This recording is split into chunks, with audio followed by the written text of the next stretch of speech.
teman yang lama sekali waktu di Betani. Sejak 2002 saya tidak mengikuti perpindahan Betani dari organisasi. Sejak itu kita tidak berjumpa di panggung, saudaraku. Cuma di kafe-kafe masih ketemu. Malam hari ini senang bisa berjumpa dengan dia. Haleluya. Pak Doni sama Bu Diana yang mana? Lambaikan tangan. Oh, terima kasih Pak Doni, Bu Diana yang boleh mengizinkan saya berdiri. Pak Hadi sama Ibu Bunga. Oh, haleluya. Terima kasih Pak Hadi dan Bu Bunga. Yang lain pasti kenal ya. Apalagi kalau maribet gitu. Haleluya, haleluya, haleluya. Ya, lagu yang baru tadi kita nyanyikan itu sebuah ungkapan ketika saya mengalami banyak pergumulan, tempat pelarian saya di hadirat Tuhan. Seperti anak ayam, kalau dia mengalami ancaman, kemana dia berlari? Di kepak sayap induknya. Dan ketika saudara sedang mengalami ancaman, gangguan, persoalan, kemanakah saudara berlari? Haleluya, haleluya, haleluya. Ya, Bapak Ibu sekalian, ketika konferensi seluruh pendeta-pendeta GBI sedunia di SICC di Jakarta tanggal 25 sampai 27 bulan 8 yang lalu itu, saudaraku, pada intinya saudaraku berbicara bahwa pendeta atau pemberita Injil harus berkhotbah dengan kuasa Allah. Harus berkhotbah dengan kekuatan kuasa Allah. Jangan berkhotbah seperti gong yang gemerincing, nyaring bunyinya, saudaraku. Mantap khotbahnya, tapi kosong, jemaat gak mengalami jemaat. Nah, begitu juga yang kedua, sebaliknya jemaat dibilang bahwa kita sebagai jemaat, kita juga harus hidup di dalam kekuatan kuasa Allah. Karena apa Bapak Ibu sekalian? Bahwa sejak kalau kita melihat bagaimana ketika Adam dan Hawa dikeluarkan dari Taman Firdaus, Taman Eden, setelah mereka keluar karena mereka melanggar memakan buah yang dilarang oleh Tuhan. Dan apa Tuhan katakan kepada mereka, saudaraku? Mulai sejak mereka keluar sampai pada akhir zaman, bahkan kedatangan Tuhan kita Yesus yang kedua kali, dalam Kejadian 3 ayat yang ke-15. Kejadian 3 ayat yang ke-15 bisa ditayangin. Aku mengenakan permusuhan, bayangin. Aku akan mengenakan permusuhan antara engkau dan perempuan ini, antara keturunanmu dan keturunannya, dan keturunannya akan meremukkan kepalamu, dan engkau akan meremukkan tumitnya. Bapak Ibu sekalian, ini perjanjian yang sudah Tuhan buat kepada Adam dan Hawa dan kepada musuh, yaitu iblis. Bapak Ibu sekalian, bahwa tanda daripada ketuaan seseorang itu dari mana?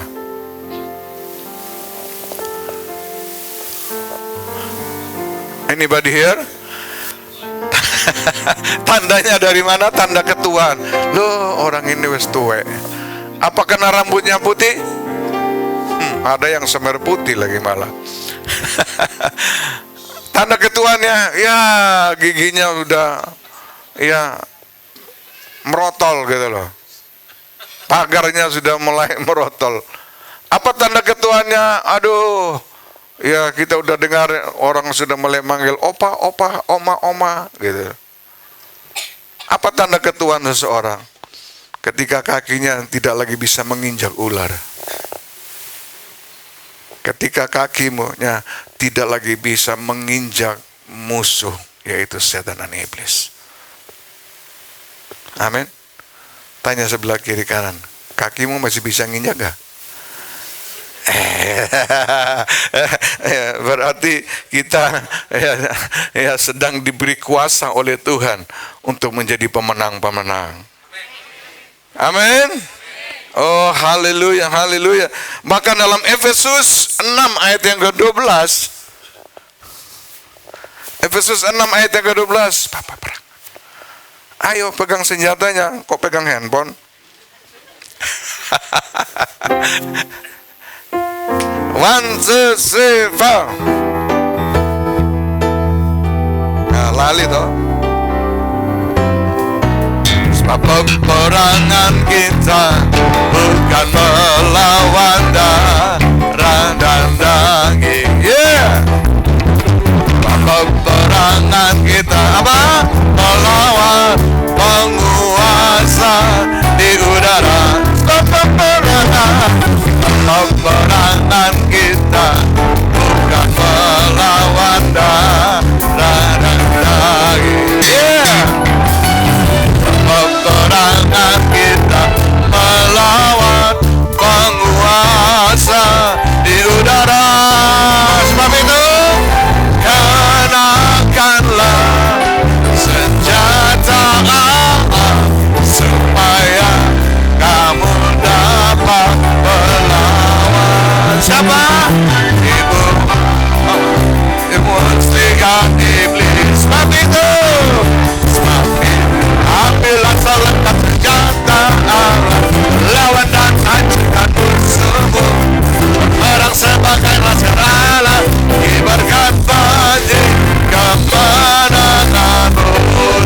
Sebab itu begitu, ambillah selengkap senjata lawan.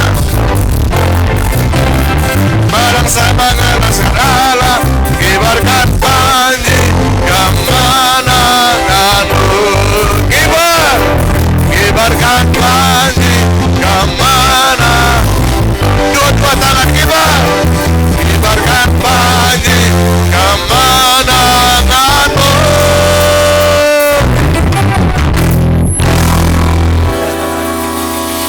Haleluya, haleluya. 2 Timotius 3, saudaraku, perikopnya berkata keadaan manusia di akhir zaman. Ketahuilah bahwa pada hari-hari terakhir akan datang masa yang ini saudara ya.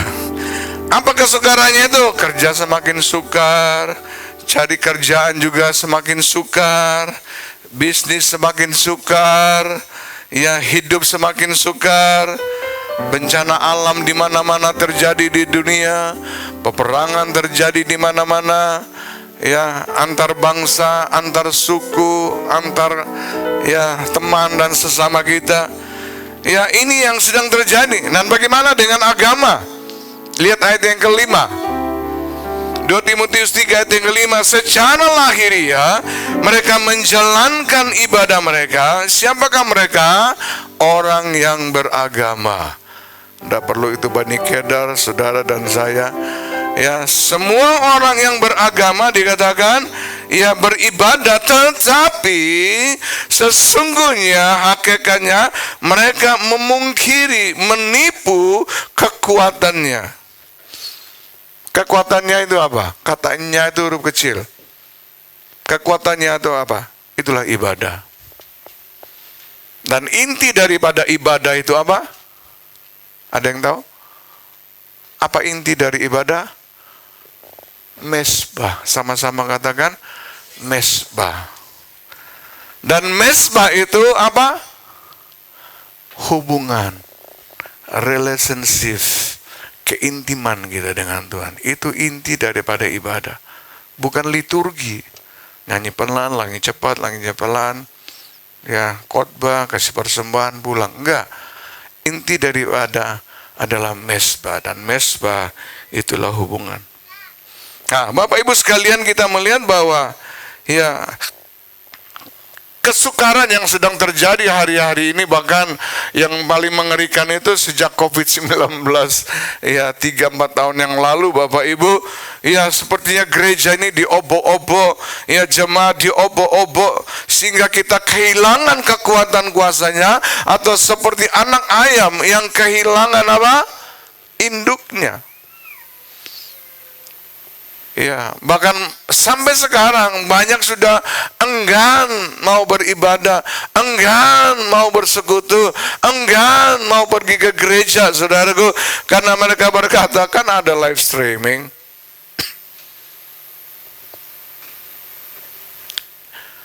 Iblis tidak gentar, tidak takut kalau engkau beribadah. Tetapi kalau dia takut, dia akan takut kalau kita intim dengan Tuhan. Yang mendengar katakan amin. Iblis tidak takut engkau persembahkan apa saja untuk gereja dan jemaat. Tetapi yang dia takut adalah apa? Keintiman kita dengan Tuhan.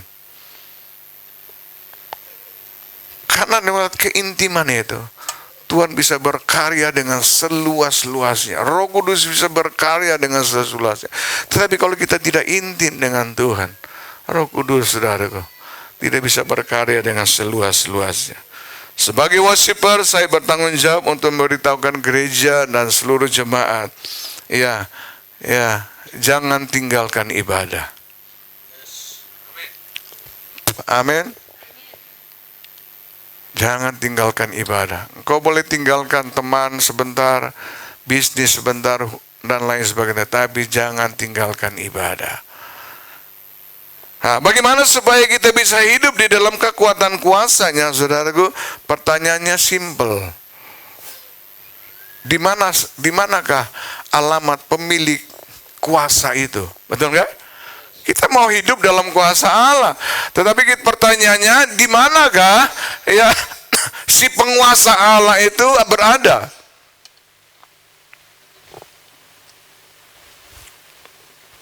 Ada yang bisa jawab? Karena banyak orang tahu Yesus jawabannya benar. Tapi di manakah alamat yang tepat Yesus?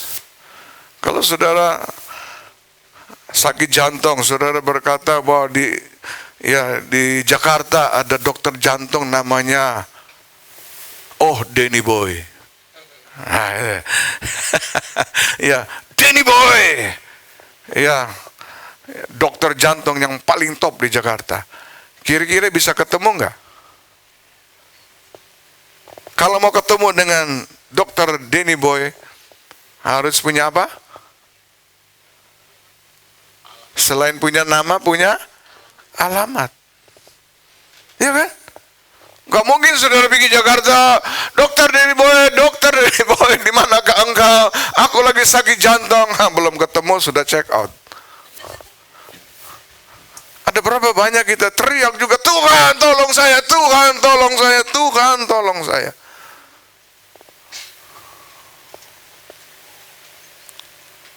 Di manakah alamat Yesus? Di manakah alamat si pemilik kuasa itu? Sambil saudara mencari, saudara, ternyata Yesus sendiri, saudaraku, ketika dalam pelayanan atau dalam hidupnya 3,5 tahun melayani itu, ada begitu banyak ribuan orang yang berbondong-bondong sampai makan juga nggak makan nggak apa-apa, yang penting kemana Yesus pergi, mereka hadir. Kalau saat ini itu pendeta apa? Pendeta apa? Sukses. Jemaat yang wakil. Betul nggak? Ya betul nggak? Pendeta sukses. Tetapi kita melihat bahwa ternyata Yesus tidak tergiur dengan kuantitas jumlahnya. Tapi dia tergiur dengan kualitas. Ada apa jemaat sampai ribuan apa? Ribuan orang, tapi jemaat on semua gitu, saudara. Biar sedikit tapi berkualitas. Amin. Kasih tahu sebelah kiri kan, ternyata kamu ini orang berkualitas, bilang gitu. Biar dia senyum sedikit, beda. Jangan wajah kayak papaya gitu, bikin kayak semongko, bundar-bundar gitu. Dan ternyata Yesus, ternyata terbukti Bapak Ibu. Survei membuktikan ketika Yesus bertanya, menurut kalian aku ini siapa? Bayangin, bertahun-tahun mengikuti Yesus, bahkan murid-murid sekalipun juga tidak bisa mengatakan siapakah Yesus yang sesungguhnya. Mereka coba bilang, engkau salah satu Nabi Musa, engkau Nabi Elia, salah satu Nabi yang besar. Terjadi nggak sesuatu? Nggak terjadi. Karena tidak tepat. Ya, untuk mengalami perjumpaan. Ya, mengalami kekuatan kuasa Allah. Tetapi ketika Yesus berkata, Simon, menurut kamu aku ini siapa? Simon bilang apa? Engkau Mesias, anak Allah yang hidup. Langsung keluar dari mulut Yesus, berbahagia, beruntung, mujur. Bahasa Yunani itu makarios. Dan mulai hari ini, ini saudara, kau lihat, sudah lihat, bukan besok, kapan, enggak, bukan besok, bukan lusa, sebulan, 2 bulan, setahun kemudian, hari ini, namamu bukan lagi Simon. Simon artinya seperti ilalang, daun yang bergoyang-goyang, ditiup dari angin ke kiri, lari ke kanan, ditiup dari kanan, lari ke kiri. Ada yang nama Simon? Tolong serahkan kepada Om Denny Boy untuk dicelupkan lagi di kali di sebelah. Ganti nama. Ya, mulai hari ini namamu apa? Petros. Petros itu ya batu kecil, tapi itu dipakai untuk motong kaca, pakai untuk motong apa saja, karena kekuatannya. Atau Petra di Jordan itu, ketika orang Israel kalah melawan musuh-musuh orang-orang Filistin, ketika mereka lari di gua Petra itu, mereka aman terlindung. Yang kedua, mulai hari ini, ya, aku akan mendirikan gereja di mana alam maut tidak berkuasa. Wah, luar biasa. Kenapa? Mengalami perjumpaan dengan Yesus. Dan yang ketiga, aku memberikan, wah, apa yang kau ikat di bumi ini terikat di surga. Apa yang kau lepaskan di bumi terlepas di surga. Haleluya. Berapa yang rindu mengalami hal-hal yang dahsyat kayak begini. Amin. Itu akan terjadi juga buat saudara dan saya. Tetapi pertanyaan sekali lagi, di manakah alamat Yesus? Seharusnya yang jawab ini yang di panggung, WL, singer, song leader, pemusik. Ya. Karena setiap kali saudara berdiri mimpin jemaat, saudara bawa ke sana. Di mana alamat Yesus? Kiri kananku ada Tuhan. Oh, di mana alamat Yesus? Ya, ada yang bilang, ya, Yesus ada di surga. Wah, makanya supaya Yesus bisa dengar teriakan kita, kasih loudspeaker kayak Bani Kedar. Orang tidur enak-enak, mimpi dibangunin lagi, saudara. Ya, orang Kristen juga enggak kasih loudspeaker, kasih echo, seperti mixer ada echo. Yesus, kalau Yesus enggak nyampe, kan ada di surga. Padahal Yesus saja sejauh. Di mana alamat Yesus? Ada yang bilang di hati. Masih bisa benci enggak? Masih bisa marah enggak? Apa Yesus pernah lihat dia benci dan marah orang? Nggak pernah, berarti nggak ada di situ. Memang hati ini tempat di mana benih firman itu tertanam, bertumbuh, berakar, dan mengeluarkan buah-buah yang baik. Tetapi alamat Yesus tidak di situ. Bapak almarhum kita ya, selalu menggarisbawahi bahwa alamat Yesus ada di hati saya. Kalau alamat Yesus ada di hati saya percaya dunia ini gonjang-gancing oleh dia. Amin. Di mana alamat Yesus? Ada yang bilang, menurut Alkitab 2-3 orang berkumpul. Betul nggak? Kalau 1 orang, apa Yesus nggak ada? Di mana alamat Yesus? Ada yang bilang saat kita baca firman Tuhan. Kalau nggak baca, Di manakah alamat Yesus? Saat kita naikkan puji-pujian kepada Tuhan. Lah kalau saat kita nggak nyanyi, nah ini Bapak Ibu, simple. Tetapi ini yang terus kita cari dan kita tidak temukan. Padahal kita sudah tahu, diajarin ya setiap kali sebelum mendengar firman Tuhan, diajarin pujian penyembahan melalui tapi terus aja saudaraku seperti angin berlalu. Ibrani 9 ayat 24. Nah, ini catat baik-baik, bawa pulang ya. Ibrani 9 ayat 24, baca sama-sama, 1, 2, 3. Sebab Kristus bukan masuk ke dalam tempat kudus buatan tangan manusia, yang hanya merupakan gambaran saja dari yang sebenarnya. Itu apa? Itulah tabernakel. Terus, tetapi ke dalam surga sendiri untuk menghadap hadirat Allah guna kepentingan. Di mana alamat Yesus? Di hadirat Allah.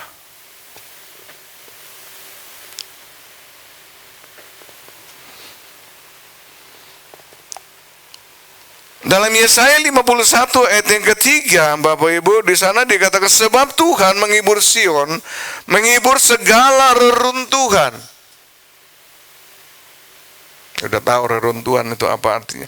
Ia membuat padang gurun seperti Taman Eden. Padang gurun itu apa yang Bapak Ibu bisa dapatkan di sana?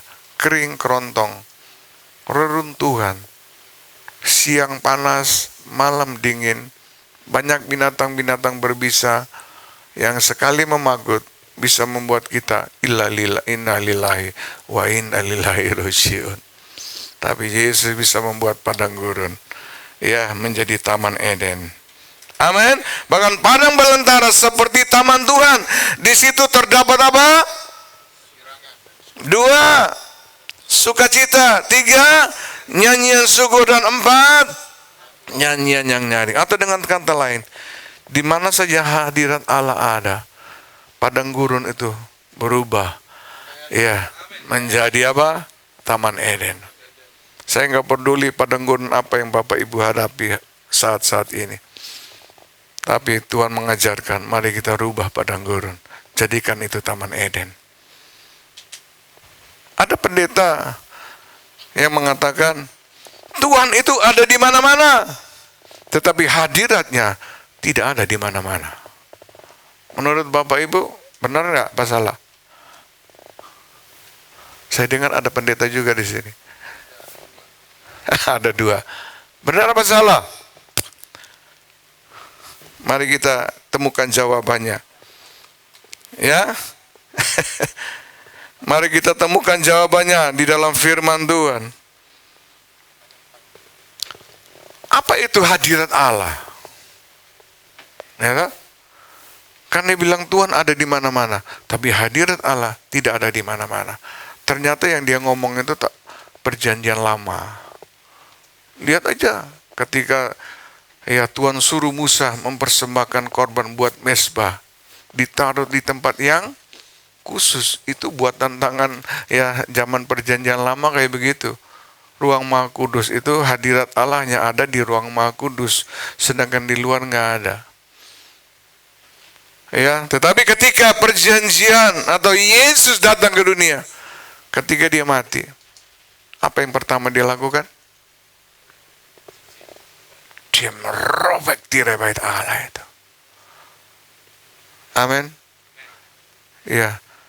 Ya, sejak itu tirai bait Allah tidak ada lagi di ruang Maha Kudus. Tetapi ada di ini yang pendeta nggak jawab. Seharusnya ada di nyambung. Di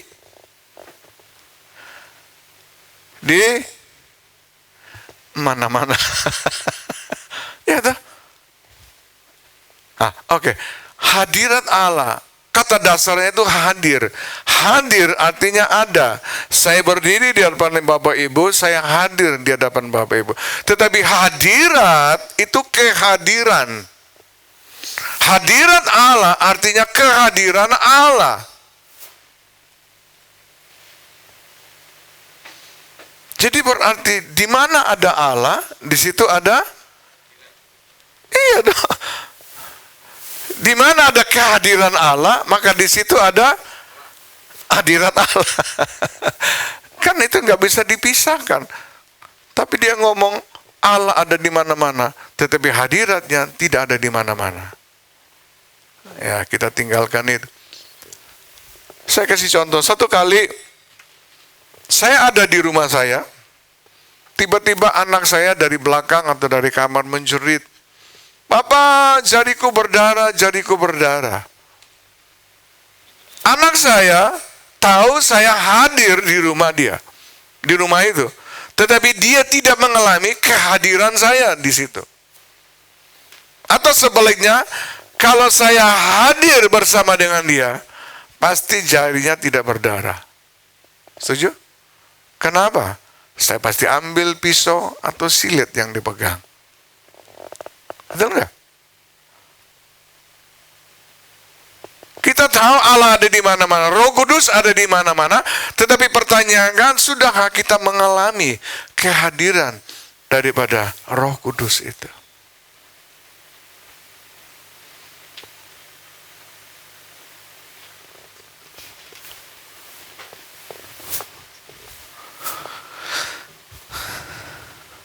Lihat aja ketika nanti kalau altar call, nanti sebentar kita akan praktek.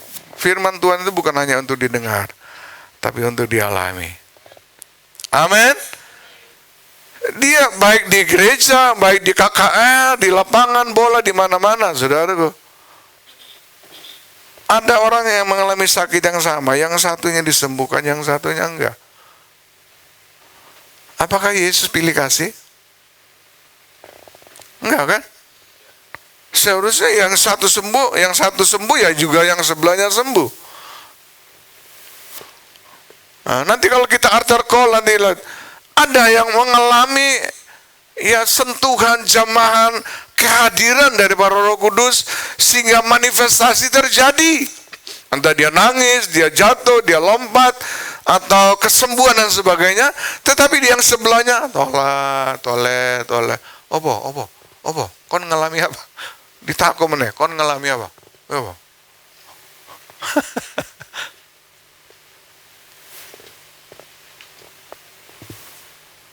Ya, jadi kita melihat bahwa orang yang mengalami kehadiran daripada Tuhan atau Roh Kudus pasti, bukan semoga kiranya, kalau mungkin barangkali, pasti mengalami manifestasi daripada kekuatan kuasa Roh Kudus. Itu pasti, saudara. Sehingga saya nggak peduli KKR di mana-mana, ya baik itu rumah sakit pindah di lapangan, saya nggak peduli mereka mau sembuh atau tidak sembuh, bukan urusan saya. Tapi urusan saya bagaimana saya memberitahukan dan mengajarkan jemaat untuk bisa mengalami kehadiran Tuhan. Amin. Nah, jadi saudara juga begitu. Jangan bilang, wah pendeta nggak manjur, lihat aja perutnya gede, jarang puasa kayak WL kita sama. Mulai pendeta, majelis jadi kambing hitam, saudara. Padahal dia sendiri pelongo majunya untuk apa? Mau ketemu siapa juga nggak tahu. Pokoknya dia bilang, pokoknya nanti kalau aku ditumpangin tangan, apalagi kalau diputar tangannya di kepala saya, wah itu urapan akan mengalir. Nah, itu saudara. ya, ini maka itu tidak terjadi, saudara. Ya, atau sebaliknya kalau kita tidak mengalami kehadiran Roh Kudus, maka kita datang dengan persoalan, pulang dengan persoalan. Kita datang dengan masalah, pulang dengan masalah. Kita datang dengan dosa, pulang dengan dosa.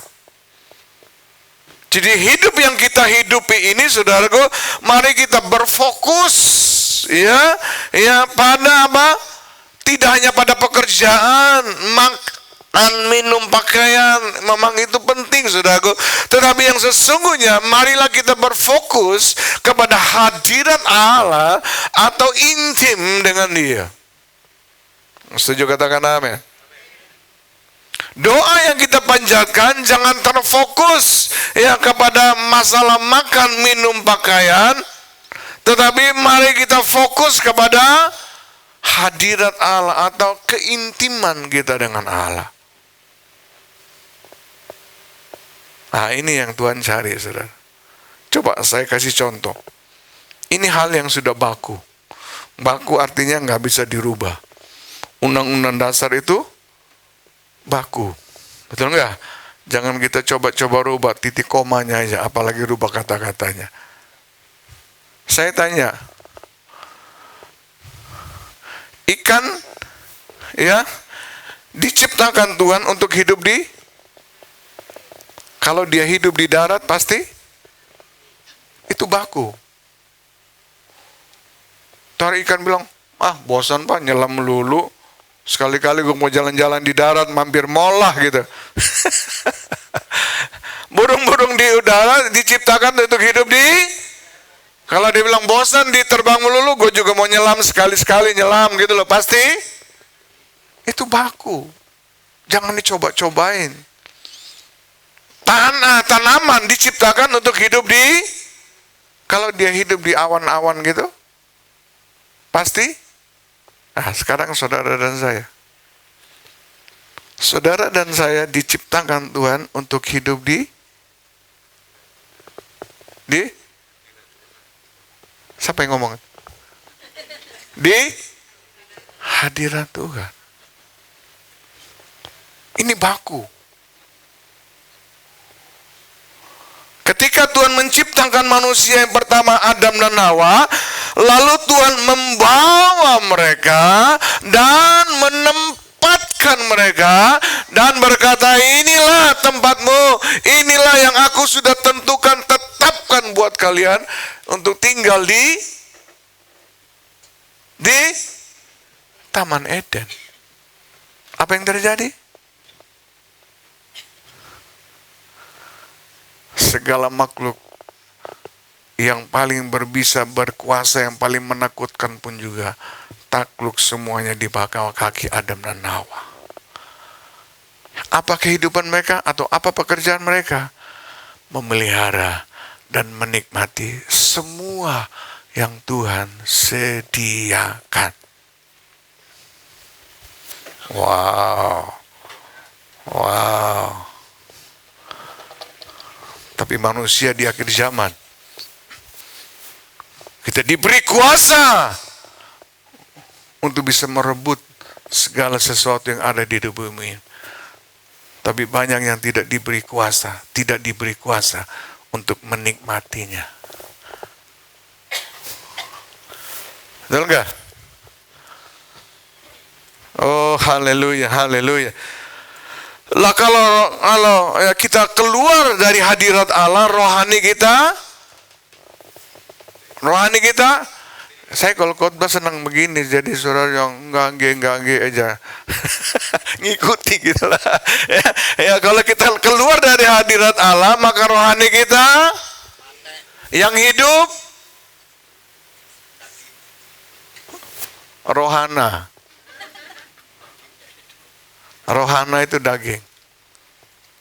Galatia 5 ayat 19 sampai 21.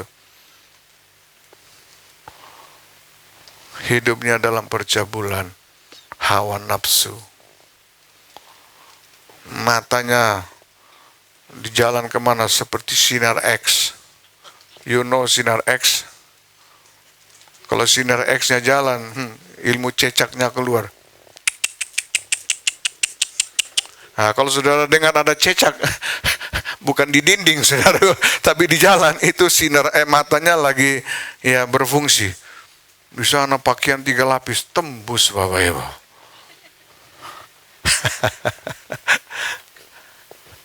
Ya, percabulan hawa nafsu, penyembahan berhala, kepercayaan sia-sia. Sudah percaya Yesus masih peregang opo-opo, masih orang bilang, oh di sana orang-orang pintar, yuk ke sana, dan yang ketiga percederaan, perselisihan, iri hati, kebencian, dendam, sakit hati, berkelahi, maki sana, maki sini. Itu rohananya hidup pintar, Pak. Kita tahu itu dosa, kita tahu itu tidak boleh, tapi nggak bisa. Kenapa? Karena rohani kita mati. Kenapa rohani kita mati? Karena kita keluar dari tempat yang sudah Tuhan tentukan bagi kita. Itu di hadirat Allah.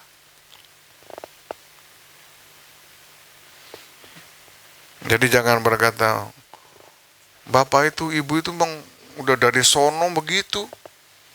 Kalau dia nggak ngomong, nggak jelekin orang, bibitnya sepet. Bukan sepet, selepet.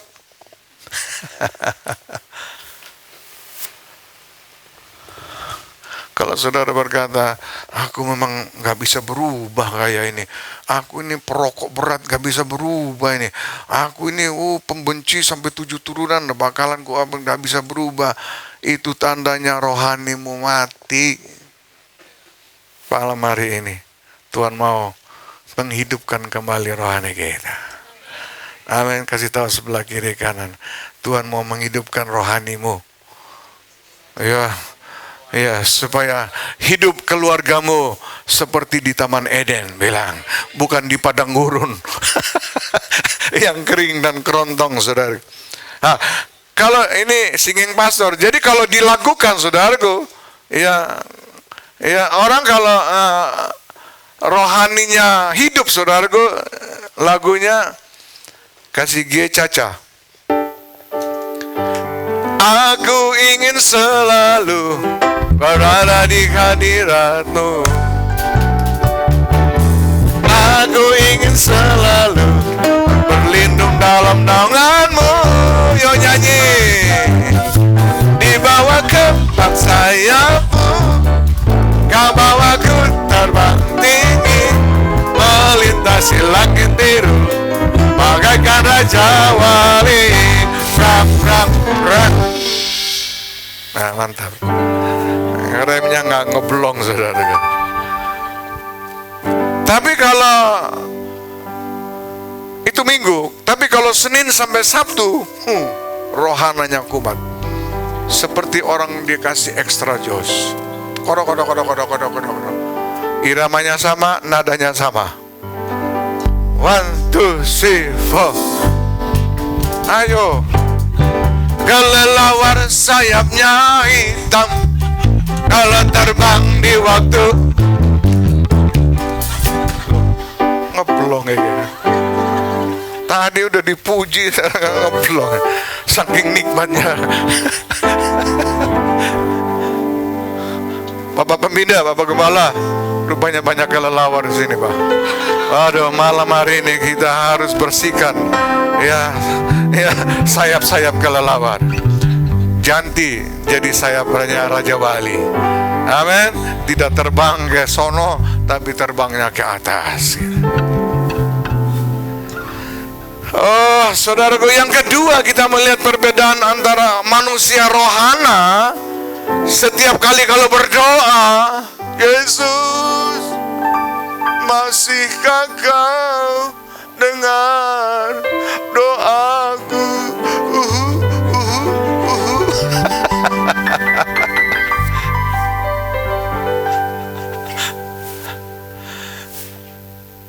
Manusia rohana kalau berdoa, ya nasib,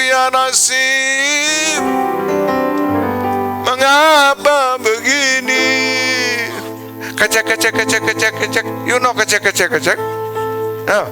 Dari dahulu hingga sekarang hidupku menderita. Ya nasib.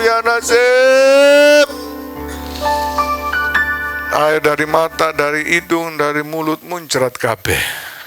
Karena mikir, jujur Bapak ini, takdir memang kejam, tak mengenal. Pura-pura nggak tahu toh, padahal lagu favoritnya ini. Tapi orang kalau manusia rohani kalau berdoa, Tuhan, inilah kerinduanku, selalu dekat kepadamu, mengenal kehendak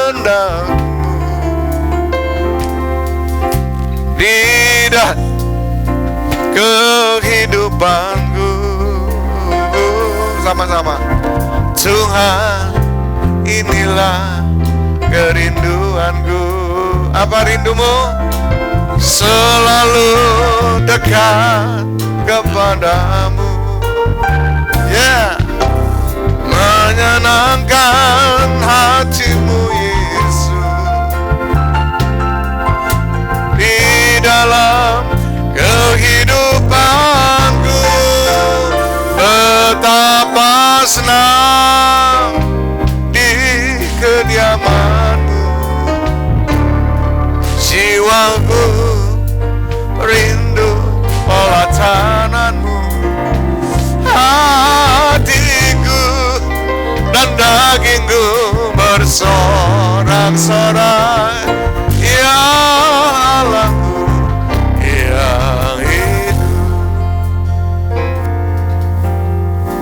Kalau anak datang kepada saudaraku, anaknya bilang, "Pak, mau time zone, Pak, ini liburan, mau jalan-jalan, minta doi, Pak, minta doi, Pak, minta doi."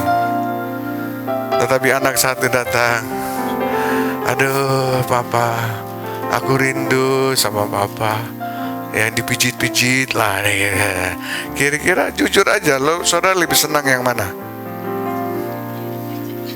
Ayo, lebih senang yang mana? Walaupun kau tahu, gue udah tahu lo ada maksud lah, tapi nggak apa-apa. Betul gak? Daud perfect sekali dalam hal apa? Keintiman dia dengan Tuhan, sehingga Tuhan bilang, "Aku melupakan kesalahan demi kesalahan Daud, dan aku nemukan orang yang berkenan di hadapan-Dia." Apakah Tuhan izinkan Daud itu memperkosa istri Uria? Apa Tuhan izinkan Daud membunuh Uria? Berarti Daud tidak perfect, tidak sempurna. Tetapi kenapa Tuhan bilang, "Aku temukan Daud, seorang yang berkenan dan melakukan segala yang kukehendaki." Bayangin, segala kau kehendaki.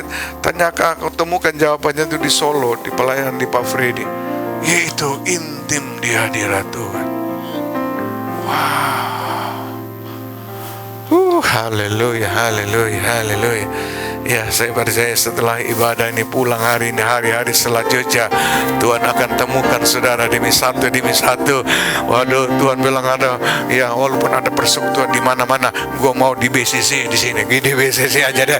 Karena aku temukan orang yang aku suka, orang yang berkenan di hadapan Tuhan. Karena saudara mau intim dengan Dia. Haleluya, haleluya, haleluya. Semua katakan amin.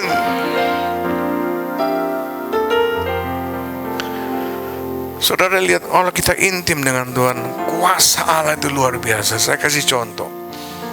Satu kali saya pergi diajak teman pergi di Kenjeran. Ada pelayanan, saya ikut. Saya duduk di ruang tamu, dia masuk ke dalam. 5 menit dia balik lagi, atau enggak sampai. Dia bilang, "Pak, kata teman saya kamu ngaco." Gimana gua ngaco? Gua duduk sendiri, minum aja nggak ada yang bawa, kasih. Saudara, gua duduk diam-diam sambil mikirin ngapain nih orang satu kok enggak keluar-keluar.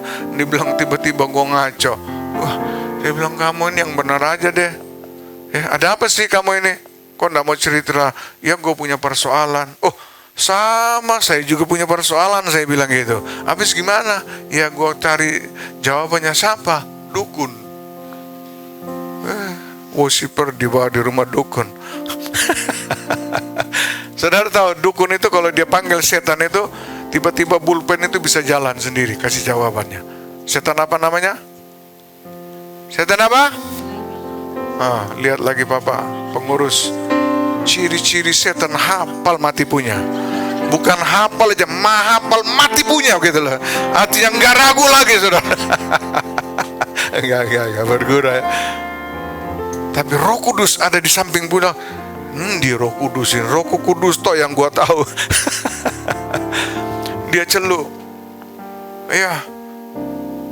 Dia celup panggil, "Hai setan, saya hilang teko." Enggak teko. Oke, saudara. Akhirnya jengkel. Biasanya kalau dikasih sesajen yang enak, enggak celup teko dewe. Jadi rupanya setan tuh doyan mangan. Jadi kalau saudara ada yang sini makan enggak tahu warak, itu tanda-tandanya siapa?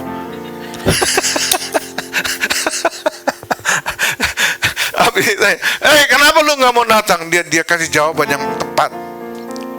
Di situ ada orang Kristen. Kristen artinya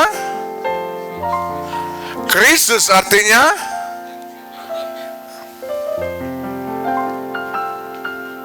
kalau kita tinggal di hadirat Allah atau hadirat Allah menyertai kita, maka setan aja mau datang dekat gak berani. Apalagi gidik-gidik. Berapa banyak kalau tidur malam udah berani lampunya dipateni? Ayo. Tiba-tiba bangun pagi, mama bilang, "Loh, pa, kenapa kok menggos-menggos?" "Iya, tadi gue mimpi." "Mimpi kenapa?" "Dikejar bedes." Besok kebalik. Ibunya, "Loh, Ma, kenapa kok kebalikan sekarang kamu? Kenapa?" "Iya, gue tadi pagi juga subuh gue mimpi." "Kenapa?" "Dikejar ulo." Kenapa saudara bisa mimpi-mimpi hal-hal yang buruk-buruk? Karena engkau tidak tinggal di dalam domnya Tuhan seperti orang Israel. Kita harus tinggal dalam hadirat Tuhan. Dan kalau hadirat Tuhan menyelimuti kita, lihat begitu mimpi, meja oval, makanan masih hangat, saudara. Meja penuh dengan hidangan dan makanan. Setuju, katakan amin. Ini saksi terakhir ya. Ini orang yang ada di sini. Ini jemaat Betty. Ya, dia divonis kalau harus ya pasang ring, saudara. Sudah masuk rumah sakit. Ya, sudah masuk rumah sakit. Udah semua kita sampai sana, udah pakaiannya rumah sakit, sudah diperiksa semuanya. Besok mau dikateter dan pasang ring. Paginya kita datang, bincang sebentar, nyembah Tuhan dan doakan dia. Amin. Kita cuma tugas kita itu menghadirkan hadirat Tuhan. Biar Tuhan yang berkarya. Habis gitu selesai pulang. Besok saudaraku dikasih tahu, ya Dokter Samuel ya. Dokter Samuel itu jago bagian kateter itu. Dia kateter tusuk sana tusuk sini, ya, pembuluh darahnya kok lancar bagus semua, wis ditarik kembali, wis muleo katanya. Amin. Di mana hadirat Tuhan, maka ada kuasa di situ. Haleluya.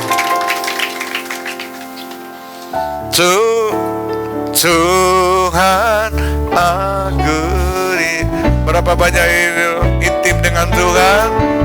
Mari bangkit berdiri. Siap, penuhi aku, kata Tuhan, dengan